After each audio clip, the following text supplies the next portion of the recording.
क्या आपने कभी सोचा है कि हम जो छोटा सा काम आज किसी के लिए करते हैं, वह सालों बाद हमारे सामने किसी और रूप में लौट सकता है? कभी इनाम बनकर, कभी सहारा बनकर और कभी ऐसे मोड़ पर जहां हमें खुद समझ नहीं आता कि यह कैसे हुआ। आज की कहानी ऐसे ही एक अदृश्य हिसाब किताब की है। और याद रखिए, यह एक कहानी है, कोई ऐतिहासिक तथ्य नहीं, लेकिन इसके भीतर का भाव बहुत सच्चा है। नमस्कार दोस्तों, कथा तरुवर चैनल में आपका स्वागत है। मेरा नाम अमित है और मैं वर्षों से मनोविज्ञान पढ़ाता रहा हूं।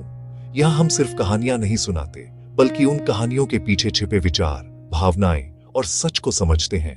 ये चैनल आपको लेकर चलता है लोगों के जीवन की सच्ची घटनाओं में, मशहूर हस्तियों की अनसुनी बातें, प्राचीन मंदिरों की रहस्यमयी कथाएं, किलों की वीर गाथाएं, पवित्र नदियों और पुराने शहरों की धड़कती हुई कहानियां। तो आइए एक नुएवा कहानी की शुरुआत करते हैं। तैयार हैं? चलिए शुरू करते हैं। यह कहानी है एक साधारण से दिन की। राहुल नाम का एक युवक था, न बहुत अमीर न बहुत सफल, बस ईमानदारी से काम करने वाला और दूसरों की तकलीफ देखकर अनदेखा न कर पाने वाला। एक शाम वह स्टेशन से लौट रहा था। भीड़, शोर, जल्दी, सब कुछ वैसा ही। तभी उसने देखा एक बूढ़ी औरत टिकट काउंटर के पास घबराई सी खड़ी है। पर्स गिर चुका था। ट्रेन आने वाली थी।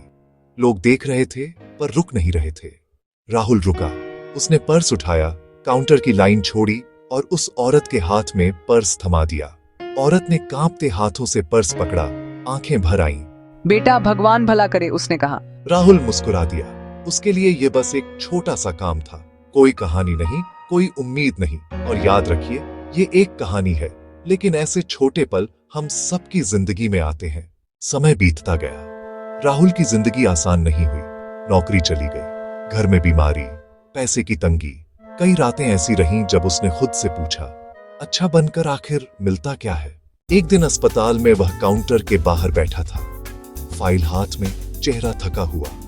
तभी एक महिला बाहर आई। उसने राहुल को देखा, रुकी, फिर पास आई। तुम स्टेशन पर? राहुल ने गौर से देखा। वह वही बूढ़ी औरत थी, अब साड़ी साफ, आंखों में आत्मविश्वास। कुछ कर्ज पैसे से नहीं उतरते। इलाज हो गया। कोई एहसान नहीं जताया गया, कोई भाषण नहीं दिया गया। राहुल बाहर निकला। आसमान वैसा ही था, पर मन हल्का था। उसे समझ आ गया, अच्छे कर्म तुरंत वापस नहीं आते, वे इंतजार करते हैं सही समय का, सही रूप का। यह कहानी है, इतिहास नहीं, लेकिन अगर यह हमें किसी एक पल में रुककर सही करने की हिम्मत दे दे, तो शायद यही अच्छे कर्म की शुरुआत है। अगर यह कहानी आपके दिल तक पहुंची हो, तो वीडियो को लाइक करें, कथा तरुवर को सब्सक्राइब करें और इसे शेयर करें, क्योंकि हो सकता है किसी और के लिए यही कहानी सही समय पर पहुंच जाए।